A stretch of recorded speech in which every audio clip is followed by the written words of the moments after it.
Te Yo prometo creo que que no. está... Yo también lo creo. Sí. Pero es porque el espejo está así. No, es súper- no, mira, hacemos una cosa. A ver, ahora... Estamos así a la misma altura.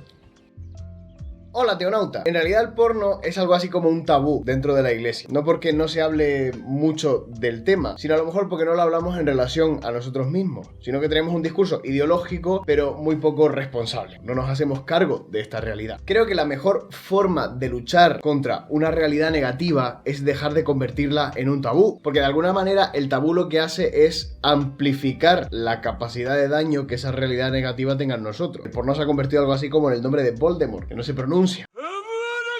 O que nos produce cierto reparo a pronunciarlo, como digo, hacia adentro. De hecho, yo hace tiempo grabé un vídeo sobre pornografía. Es decir, es un mito esto de que ver pornografía satisface el deseo sexual. Pero no lo publiqué porque, básicamente, no me dieron permiso. He querido invitar hoy a Ismael López Fauste, que es un amigo que entiende mucho de estos temas, porque él es periodista de investigación y conoce el mundo de la pornografía desde dentro. Bienvenido. Gracias.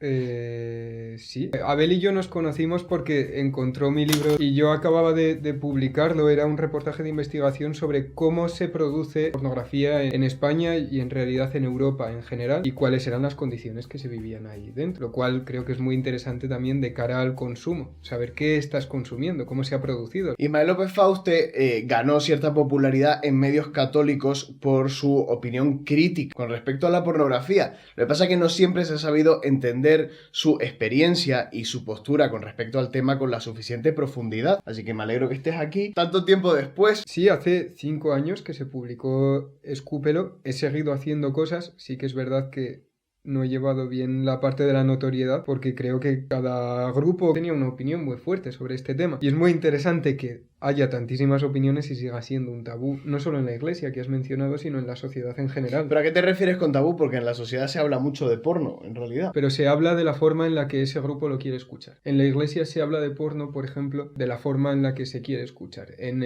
grupos progresistas se habla de pornografía también, lo cual es muy problemático cuando quieres hablar o abordarlo de una forma plural y rigurosa. En realidad la relación que tenemos Ismael López Fauste y yo es un poco, digamos, reveladora de que se puede pensar distinto y tener puntos de unión muy interesantes. Ismael accede al mundo del porno desde un punto de vista profesional, desde un punto de vista periodístico. E Ismael no tiene una connotación religiosa, ni siquiera teísta, porque él se identifica más bien como ateo en este momento de su vida, lo cual no deja de ser un enriquecimiento muy grande para nuestra postura. Y el enriquecimiento viene cuando somos capaces de abordar un mismo tema desde coordenadas tan distintas. En realidad yo conocí a Ismael López Fauste cuando estaba escribiendo Internet y vida en contemplativa, que seguramente ya lo tienes por casa. Y si lo tienes por casa te darás cuenta de que en la dedicatoria está el nombre de Ismael López Fauste. Cuando yo me puse en contacto con Ismael me llevé la sorpresa de que él ya me conocía, porque había visto vídeos de alguna manera. Sabía de tu existencia porque me parecía muy interesante la idea de que en ese momento eras fraile y eras youtuber. Y ese contraste era muy, muy interesante, porque además en ese momento me atrae mucho el mundo de la espiritualidad. Y me acuerdo que tuvimos una llamada de 2 horas, por lo menos. Sí, me acuerdo que te escribo por Instagram, me había puesto en contacto contigo precisamente para la redacción de este libro. Me dice, no, si te conozco, sé quién eres y he visto tus vídeos. Es que un famoso, tío. Una experiencia muy bonita y al mismo tiempo muy providencial. Ismael tiene muchos vídeos subidos sobre el tema de la pornografía, pero un poco acabó un poco asqueado de todo el mundo de la ideología también, que muchas veces utiliza la información periodística como un arma arrojadiza ideológica. Me sigue dando muchísimo miedo que un tema tan grave que puede incluir incluso la narración de agresiones acabe tratándose de una forma frívola, y nunca he conseguido a partir de cierto punto encontrar el equilibrio entre no apoyar esa frivolidad y no utilizar el drama humano para hacer políticas. Por eso paré de subir cosas a internet. Hemos hecho una convocatoria de preguntas en Instagram y YouTube y habéis dejado preguntas muy interesantes. Vamos a elegir solo algunas. Yo lo único que sé de la pornografía es que conduce a las almas a la perdición, al tormento eterno se cierne sobre mí. Y los priva de los misterios divinos que hay en los cielos por parte de Dios. No pretendemos ofender a nadie que crea así, pero creemos que representa mucho lo que nosotros no representamos. Queríamos hacer este vídeo precisamente no para meter miedo a nadie, ni espiritual, ni relacionado con la salud mental, sino para dar una idea de que hay esperanza. Solo queremos dar conocimiento en nuestras respectivas posturas de que en realidad las cosas no están tan mal. ¿Qué decir de esa pregunta? Desde mi experiencia, desde que publiqué el libro, he podido hablar en distintos espacios y sobre todo he podido hablar con personas muy jóvenes, con adolescentes. Creo recordar haber estado en un colegio donde había niños de 11 años, jóvenes de 11 años, y creo que esa postura concretamente es muy contraproducente si lo que queremos es que jóvenes se relacionen con una sexualidad sana, porque creo que el miedo no nos lleva a ninguna parte, el miedo colabora precisamente con ese tabú. El miedo y la culpa. También nutren a la industria, porque al final no estás atajando nada. Yo tengo aquí una Pedí perdón a... consideración con respecto a lo que hace espiritualmente en nosotros la pornografía, y digo que en los espíritus más rigurosos suele predominar el suplicio de los escrúpulos, y que a causa de la culpa se va produciendo un movimiento de autorreferencialidad y ensimismamiento, es decir, que la culpa alimenta la recaída. O sea, cuanto más culpables nos sentimos, más nos encerramos en nosotros mismos y convertimos el objeto de adicción en un objeto recurrente por la hiperatención que le estamos prestando a raíz de la culpa. Mientras que una persona que no tiene ese sentimiento de culpa reiterado, de remordimiento, inconscientemente no le presta tanta atención, que de alguna manera se pospone la recaída, cuando no hay una atención viciosa en ese objeto, que es lo que produce la culpa. Yo creo que es una crítica que se hace al sector católico, básicamente cerrar los ojos ante ciertas realidades o hacer a los demás cerrar los ojos a través del miedo. Sé que es algo muy polémico, pero creo que es algo que deberíamos plantearnos. La importancia de la educación sexual como herramienta. El porno tiene una ubicuidad, está lo explícitamente erótico, está incluso en los anuncios de perfume, creo que eso es algo innegable. Y dar herramientas a esa gente que empieza a estar en contacto con el mundo audiovisual para comprender lo que está consumiendo y para entender qué efectos, cómo me siento cuando... no mientras consumo esto, sino después, cómo está afectando a mi vida. Y también que el porno esté en todos sitios, que se nos meta por los ojos casi involuntariamente, también implica que tenemos que cambiar la manera en la que hacemos discernimiento sobre nuestras propias acciones con respecto al porno. Porque muchas veces no es algo que nosotros hayamos voluntariamente buscado, deseado o procurado, sino que es algo que en nuestra educación afectivo-sexual ha venido impuesta. Y entonces eso, como afirmamos los católicos, puede resultar ser un atenuamiento de la culpa, ya sea por la falta de voluntad, ya sea por las circunstancias que nos ha tocado vivir, o ya sea por la fuerza de los hábitos contraídos. Y eso a veces no se tiene suficientemente en cuenta, sobre todo en los juicios que hacemos sobre nosotros mismos, porque al final nosotros somos nuestros peores inquisidores. Y por eso queremos también hacer este vídeo, para intentar disolver todos estos miedos y esta culpa excesiva que nos impide precisamente salir de lo que nosotros llamamos pecado. No hablaba de esa parte, pero creo que es una parte muy importante. Por un lado está el mundo espiritual, por otro lado está el mundo físico. En el mundo físico, sociedad es capitalista, hay un mercado, hay unos productos y esos productos van ligados a un marketing. Si algo existe como producto, se te va a querer vender en la medida de lo posible a bombardear con ello. En el momento en el que yo publiqué Escúpelo, por ejemplo, ya no hablo de algo más subjetivo como decir están vinculados los anuncios de perfume a la pornografía. No, es que había pornografía en la tele. Se estaba normalizando, estaban apareciendo entrevistas en prime time de gente diciendo, actrices, hablando de las bondades de participar en la industria. Ya no era solo el consumo, sino también el decir... Una estructura comunicativa... Tengo la edad, no, incluso la edad legal para participar en un vídeo. Y si lo haces, no vas a tener que trabajar, o vas a trabajar poco, vas a viajar mucho, vas a ganar mucho dinero con muy poco esfuerzo. Y es una de las cosas que me mueven a escribir Escúpelo, es decir, esto es mentira. Lo que se vive detrás de las cámaras también es esto que te estoy mostrando. Entonces creo que muchos discursos, no solo el espiritual, se tienen que adaptar a estos cambios en la sociedad. No puedes cerrar los ojos porque va a estar ahí. No puedes evitar que alguien en algún momento esté expuesto. Hay que darle las herramientas y el conocimiento de decir, no, esto existe. Te puede parecer bien o mal, pero existe. Una usuaria nos pregunta sobre si efectivamente la pornografía se ha convertido en la forma de educación afectivo-sexual de los adolescentes. ¿Tú crees de verdad que la industria está propiciando que la mente de los adolescentes se adapte, por así decirlo, a este tipo de contenidos para hacerlos más maleables, para tenerlos como consumidores potenciales? Yo creo que la industria, como industria, busca consumidores. Me acuerdo cuando pasó lo de la pandemia, que una conocida página pornográfica empezó a regalar suscripciones gratuitas, suscripciones premium gratuitas. Y cualquiera tiene acceso a esa página. Lo único que hace es preguntarte, ¿tienes 18 años, sí o no? La verdad es que cualquiera puede marcar que sí y ya está, y entra. Lo que busca la industria es perpetuarse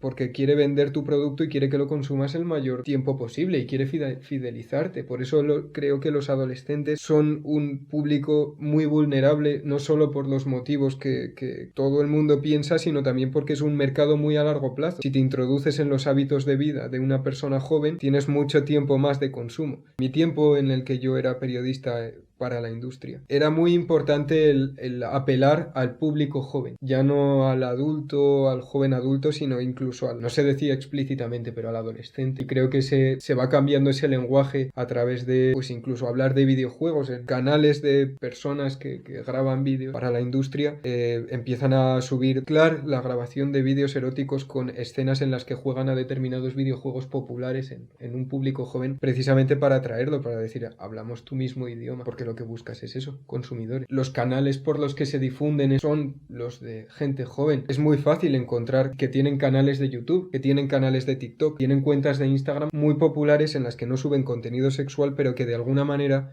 derivan el tráfico a su contenido. Cuando trabajas tú quieres ganar caché. La cosa ¿es ético o no es ético? Eso es una pregunta que deberíamos hacernos. Pero que es algo que definitivamente sucede, eso es indudable. Yo creo que ser consciente también de estas técnicas un poco nos permite asumir una postura con respecto a ello, de manera consciente y responsable.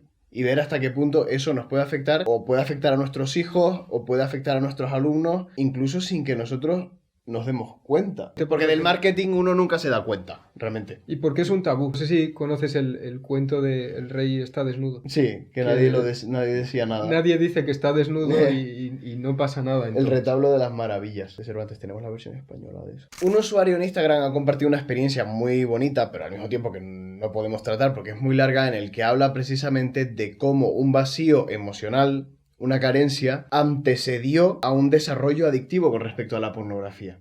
Es decir, es a partir de una herida que nosotros desarrollamos algún tipo de dependencia. Es decir, se genera adicción a la pornografía no solo por lo que la pornografía nos ofrece como tal, que sí que puede tener contenidos adictivos, sino porque lo que está haciendo la pornografía precisamente es explotar esa herida, ese vacío emocional que ya nosotros traemos. Cuando me he encontrado con un caso extremo, y cuando digo extremo es que afecta a tu vida, puede derivar en deudas o en cambiar o interrumpir de alguna forma el rumbo de vida que tenías o tus sueños o tus metas. Siempre me he encontrado con personas que estaban profundamente heridas. Cuando se habla de pornografía y adicción, siempre echo de menos que se trate el tema como el porno como vía de escape, el consumo como satisfacción inmediata que se acaba convirtiendo en algo muy recurrente. Y estoy hablando de recurrente nivel de decir, por ejemplo, la necesidad, no el deseo, la necesidad de consumirlo en el trabajo, por ejemplo. O el crear ese mecanismo de acción-reacción. Por ejemplo, me pongo nervioso o sufro ansiedad, voy a consumir para aliviar eso. Para esa ansiedad. No es me siento excitado, consumo, sino ya de repente se deriva a otros aspectos de la vida. Lo cual me lleva a pensar que a veces juzgamos demasiado rápido que el consumo de pornografía es un acto de perversidad del usuario. Si quiero hacerlo porque me regocijo en el mal o me regocijo en algo pervertido, cuando realmente no es siempre así, sino es que a veces es simplemente que es la manera torpe, efectivamente, pero más a mano que tenemos para satisfacer de alguna manera una carencia. Está utilizando ese mecanismo y es algo nuevo que parece como que está explotando ahora, pero es que no tenemos ninguna referencia en la historia en la que haya estado tan presente. Lo más parecido era nuestra generación, por ejemplo, creció con las revistas. Y era algo que no estaba siempre ahí, o sea, la gente las escondía debajo del colchón y demás. Pero es que llega un momento en el que todo el mundo tiene un ordenador en la palma de su mano y todo el mundo tiene acceso a internet en la palma de su mano. Entonces, yo creo que no estábamos preparados como sociedad para esto. Y ahora un poco más que antes, en el sentido de que se han creado límites, porque cuando nació el internet uno podía de manera inmediata, no existía ni siquiera el concepto de supervisión de lo que hacen los adolescentes. Ahora yo creo que los padres tienen un poquito más de conciencia y es probable que haya aumentado la edad en la que se empieza a consumir porno. No lo sé con certeza. Es que es algo muy nuevo, es algo que está sucediendo con muchísima novedad. Y luego pasa otra cosa, que esto sí que me lo he encontrado, porque cuando daba charlas en institutos, siempre eran los más pequeños los que más preguntas hacían, pero en realidad no tenían un deseo, había un tabú. Yo no sé qué hiciste tú la primera vez que te pusieron internet. Lo primero que hice yo no fue buscar eso concretamente, pero en cuanto nos dejaban solos en clase de informática en el colegio, lo primero que buscábamos era porno. Y en realidad ni siquiera era como para que el del ordenador de al lado te dijera, ahí va, mira lo que está mirando ese. Y en realidad podemos decir que los niños de 8 años están buscando eso con una finalidad concreta. Exploran lo que no conocen. Por eso yo no sé si estarás de acuerdo, pero creo que es importante naturalizar la existencia de este contenido. No digo el consumo, naturalizar la existencia de este contenido. Es decir, en casa, esto existe. Te vas a encontrar con ello tarde o temprano. Yo en el canal he hablado muchas veces del valor exorcista del humor. Sí, porque a veces le damos demasiada seriedad, demasiada gravedad, del tipo vas a ir al infierno, condenación eterna, a cosas que en realidad podríamos tratar con un poquito más de ligereza. No digo porque el objeto tenga ligereza, no digo que haya que tomarse a la ligera el porno. Digo que a veces nuestra relación con el porno la revestimos de una gravedad que en realidad nos dificulta más la expulsión de ese demonio de nuestra vida. Necesitamos entendernos mejor. Y nuestros deseos, al final, el mal, el demonio, es que hay tantas formas de llamarlo, pero creo que estamos hablando de lo mismo. Nos acaba dominando. Y nos domina precisamente a través de ese silencio. El demonio sabe explotar muy bien el temor que produce el silencio sobre un asunto. Porque me parece que la comunicación espontánea, a pesar de que es muy difícil al principio, o sea, una persona suele tener muchísimas dificultades, primero para admitir una adicción a la pornografía o a la masturbación, y en segundo lugar para comunicarlo con verdad a una persona que le pueda ayudar. Eso es muy complicado. Pero una vez que una persona entra en la dinámica de la comunicación honesta, espontánea, incluso humorística, eso permite afrontar el problema con otro talante, que es mucho más saludable. Mi interpretación de esas palabras, que sería básicamente la misma, sería el decir, no estás solo ante esto que se te presenta en la vida, hay algo que quiere entrar en tu vida, que quiere que lo consumas, y yo personalmente no estoy en contra de la masturbación en ningún sentido, pero sí que creo que se puede introducir en la forma en la que vives tu sexualidad. Entonces, para que eso no suceda, yo creo que lo más importante de todo es no estar solo. Y no se trata de recurrir a los demás, sino de que los padres con sus hijos hablen de eso, lo que he dicho, esto existe, tal. Entonces, de repente, no te vas a encontrar con una situación en la que ha pasado mucho tiempo y de repente conoces a otra persona, mantienes una relación sexual y te das cuenta en ese momento de cómo todo lo que vives a nivel afectivo sexual viene de alguna manera influido por lo que has visto en esos vídeos. Que la vacuna contra eso es precisamente la comunicación. Preguntita sobre la industria. ¿Existe la trata de personas dentro de la pornografía? Es muy importante definir trata, porque creo que es un término que se ha quedado un poco obsoleto,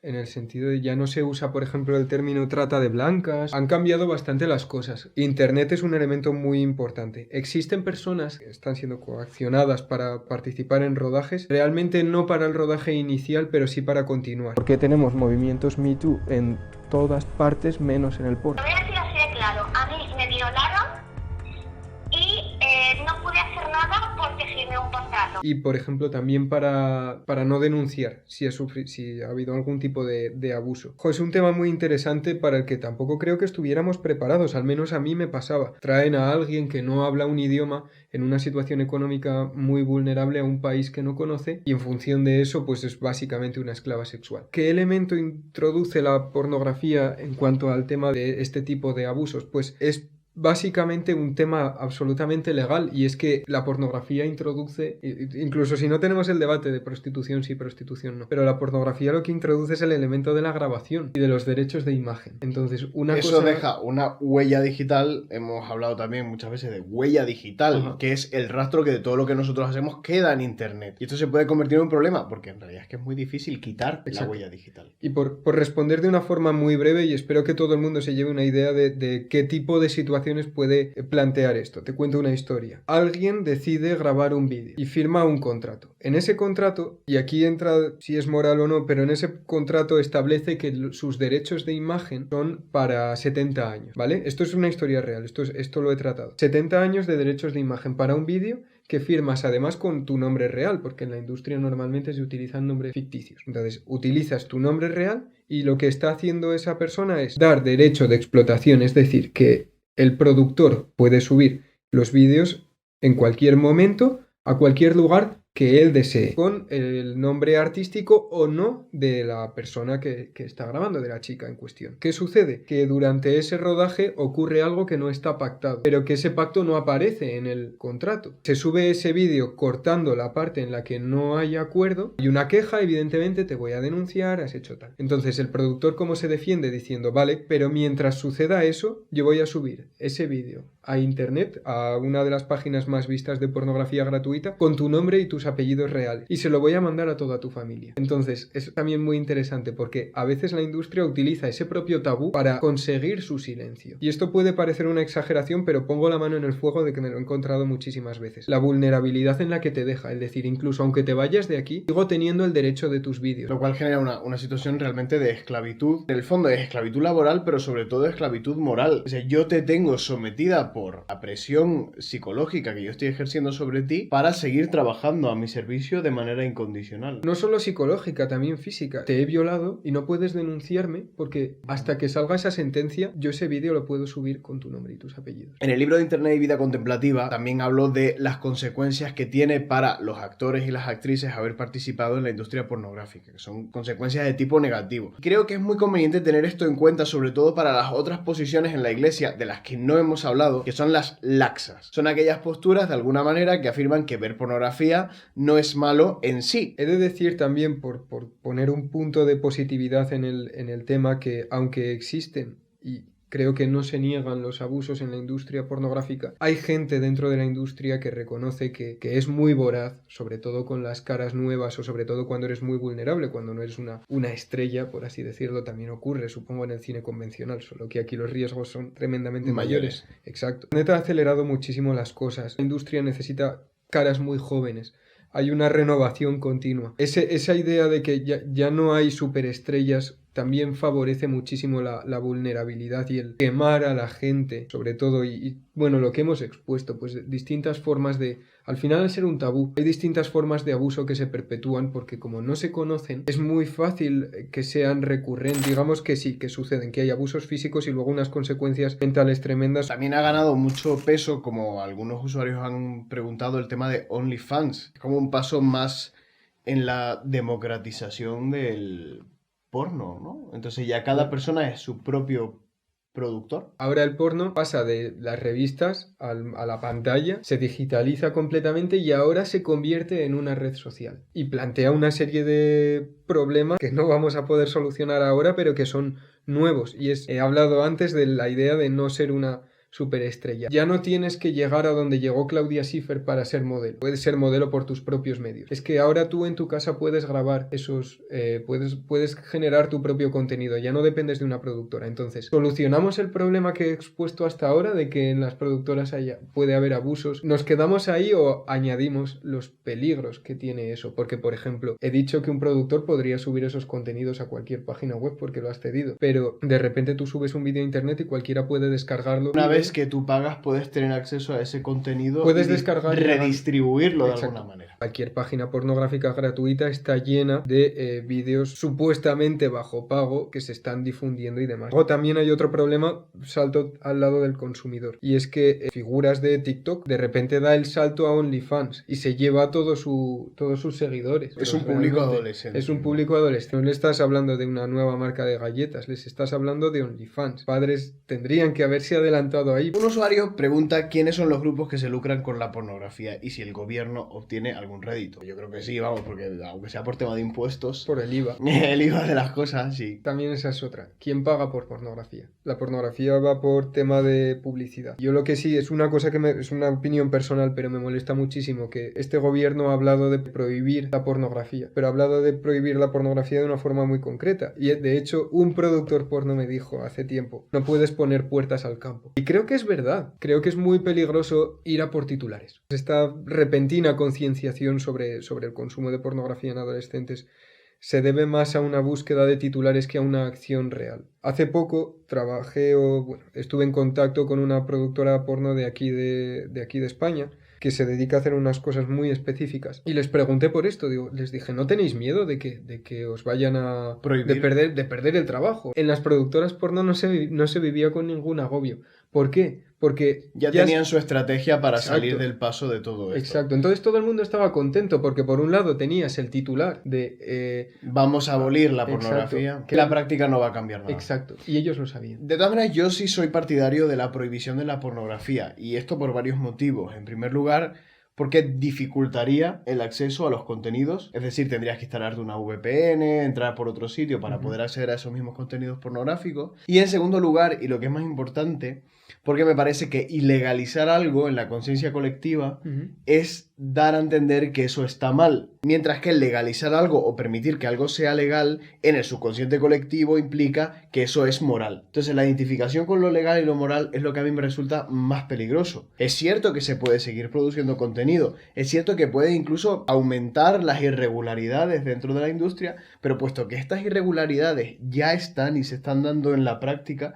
yo considero que una buena forma de ayudar a entender el daño que la pornografía o la industria pornográfica hace en una sociedad es prohibiéndola. Aunque de hecho el resultado nunca vaya a ser directamente proporcional a lo que se pretende con esa ley. Yo creo que aquí haría falta alguien aquí sentado en medio que se dedique a la pornografía. Has mencionado, o sea, y lo tienes presente, el estado de indefensión en el que se quedan algunas personas. No creo que ahora no estén en un estado de indefensión con respecto a los abusos. Estamos entrando en el dilema moral de está bien, está mal. Yo soy más partidario de naturalizar y dar herramientas para decir, no, mira, debes tener la autoconciencia de valorar cómo está afectando a tu vida. Si lo prohíbes, creo que estás contribuyendo al silencio. Es que esto evoluciona, es que pasó de ser una revista debajo del colchón a convertirse en una red social que es OnlyFans. ¿Qué va a ser lo próximo? ¿Tú crees que no va a encontrar la industria una forma de ganar más dinero, que es de perpetuarse al final? Va a encontrar otras formas de llegar al público. Sí, pero si no dudo de ello. Pero digo que la responsabilidad civil es precisamente de legislar conforme a lo óptimo con respecto a las mujeres, con respecto a los adolescentes. No me parece que todo aquello que atente contra las personas deba ser considerado legal. Es cierto que muchas veces en este campo se funciona más con los vacíos legales que con la propia legalidad. Pero yo considero que tenemos una responsabilidad apoyar de alguna manera que estos contenidos se prohíban. Por supuesto que puede darse la posibilidad de que los adolescentes consuman algo que es ilegal, como se da en el caso de las drogas, pero sí que aumenta la sensación de que lo que estás haciendo es inseguro. Y de alguna manera en la sociedad que está por venir, la sociedad de la inteligencia artificial, la sociedad del confort, la sociedad de lo seguro, cualquier cosa que implique inseguridad va a generar un cierto rechazo, porque si algo valoramos más en la sociedad que estamos viviendo, y que está ganando muchísima importancia, es el valor de la seguridad. Cuando tú te expones a hacer algo ilegal, estás traspasando la frontera de tus seguridades civiles, por así decirlo. Y eso puede hacer que disminuya el consumo de lo inseguro. Por eso creo que una ilegalización de la pornografía puede ayudar en la conciencia de los adolescentes, para darles a entender que, mira, esto no es legal y por tanto en el subconsciente colectivo no está bien. Te entiendo.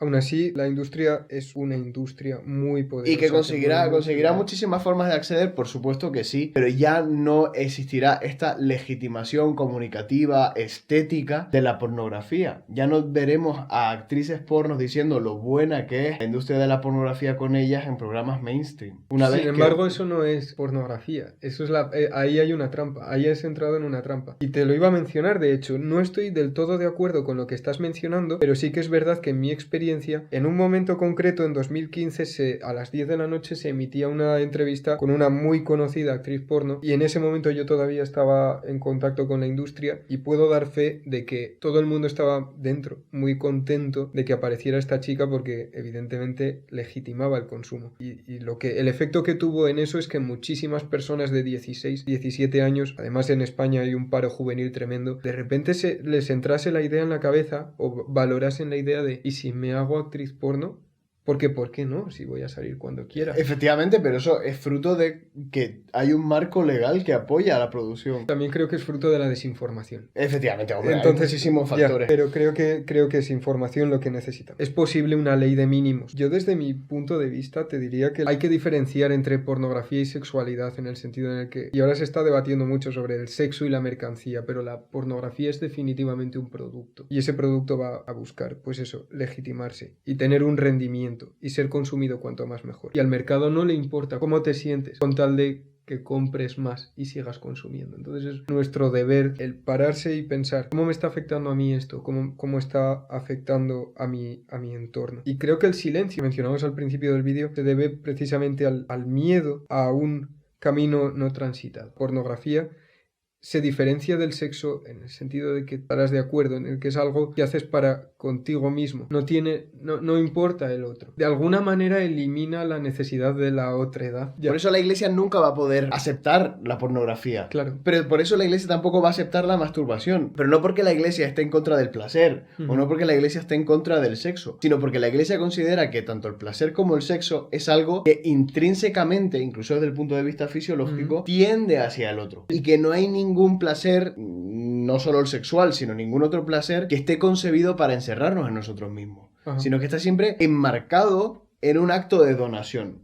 Incluso lo erótico debe estar sometido a lo agápico, o sea, al darse al otro. Y al mismo tiempo es ahí donde se produce una consumación del placer. Cuando el placer se hace autosuficiente, egoísta, solitario, hay un menoscabo del placer, aunque no nos lo parezca. En cambio, el placer cuando se comparte, se comunica, digamos que también aumenta. Y ese es el ideal del evangelio. No estar en contra del placer, sino que el placer precisamente nos lleve a la plenitud de lo humano y forme parte constitutiva de ese estado de plenitud. Yo ahí puedo estar de acuerdo en lo que comentas. Pornografía también es muy cómoda en su consumo porque nos pone en una posición muy cómoda, porque no hace falta encontrarse en la otra persona, como sucede en el sexo. Encontrarse absolutamente desnudo en un terreno absolutamente desconocido, que es lo que sucede cuando te acuestas con alguien, con tu pareja de siempre o con una persona nueva. Y creo que es algo que ocurre en el sexo, pero que también ocurre en la vida habitual. El encuentro con el otro es tremendamente beneficioso y satisfactorio, pero también es tremendamente incómodo porque es un proceso largo. Es totalmente incompatible con entrar en el ordenador, poner una URL y encontrar la satisfacción inmediata, sino que es más vamos a profundizar en esto, vamos a profundizar en la relación con nuestros cuerpos, vamos a profundizar en nuestras ideas. Y es que lo que te pierdes con la pornografía es bastante grande, o sea, es mucho lo que se queda por el camino. La incertidumbre, el proceso de conocimiento y la posibilidad del fracaso. También el fracaso desde el punto de vista sexual, sí, emocional, que forma parte, esos niveles de incertidumbre que se dan en la vida ordinaria con respecto a dos personas, es lo que planifica también la experiencia. Y es que no sé si la pornografía nos educa también en la posibilidad del fracaso, en tener tolerancia al polo negativo de nuestra existencia, en tener tolerancia a la soledad, por ejemplo, a la ausencia de la persona amada. Todas estas cosas son también constitutivas de la experiencia de plenitud amorosa. Y nos las estamos perdiendo con la pornografía, que es gratuita, que siempre está disponible y que siempre nos produce precisamente el placer que esperamos encontrar. Por eso estoy en contra de la pornografía. No porque sea un represor católico inquisitorial que quiere eliminar cualquier realidad licenciosa dentro de la realidad, sino porque considero precisamente que la experiencia de la pornografía agota lo que hace la vida verdaderamente humana. Hay una frase, y estoy de acuerdo contigo, pero me gustaría saber qué piensas de ella. Es de Byul-Chul Han, es un filósofo. El logos carece de vigor sin el poder del eros. ¿Qué dice usted? En fondo, en las bases estamos de acuerdo. Y no tener miedo al eros tampoco. Quiero decir, es que a veces, ni al pathos ni al logos, que es que a veces tenemos como una parálisis integral de nuestra vida. Y nos damos cuenta que a veces no solo tenemos miedo a la pornografía, sino que a veces tenemos miedo al impulso interior que nos mueve a consumir pornografía. Y ahí es donde habría que focalizar el problema. No el problema, sino la realidad. Es decir, que nosotros tenemos un deseo erótico que está llamado también a planificarse. Y que a veces la forma más inmediata pero torpe que tenemos de satisfacerla es la pornografía. Queremos despedir este vídeo con un mensaje de... ¿Cómo se llama eso? Optimista. ¿Optimista? Motivacional, puede ser. ¡Sí, tío! No, tienes que ser un hombre de verdad. Aquí estamos tan New Age de repente. ¿Qué acaba de pasar? Es un mensaje optimista. Déjate. No tengas miedo, hermano. Exacto. El mundo cambia y vas a seguir viviendo en él y la sociedad va a seguir cambiando. No Fab Challenge. Pero nuestro amor por ti no va a cambiar nunca. Tu círculo, la gente que te quiere, tu estructura social no va a cambiar nunca. Entonces yo creo, y creo que tú también lo crees, espero que lo creas, creo que independientemente de estos cambios es importante eso, escucharnos a nosotros mismos. Y esto sucede ahora y sucedía antes. Y en realidad hay todo un mundo real ahí afuera. Hay un montón de personas con las que podemos relacionarnos, con las que podemos consolarnos, con las que podamos encontrar nuevas ideas. Abrirse a los demás y darse cuenta de que en realidad esto ni siquiera es un problema tan grave. No es que de repente vayas a ver un anuncio pornográfico o un pecho por ahí y dices, Dios mío, al infierno o voy a ser adicto. Sino que en realidad hay salida, incluso si ya has entrado. Y está en los demás y está en darte cuenta de que hay mucho más mundo más allá de la pantalla. Y en entender que se trata de eso, de una industria y de que no es tan mala la realidad. Puedes salir de eso. Y ya está, como dice el oráculo de Delfos, conócete a ti mismo, rocía tu ordenador con agua bendita y ¡viva Dios, tío! Antes eras un picaflor, pero ya no, tú eres capaz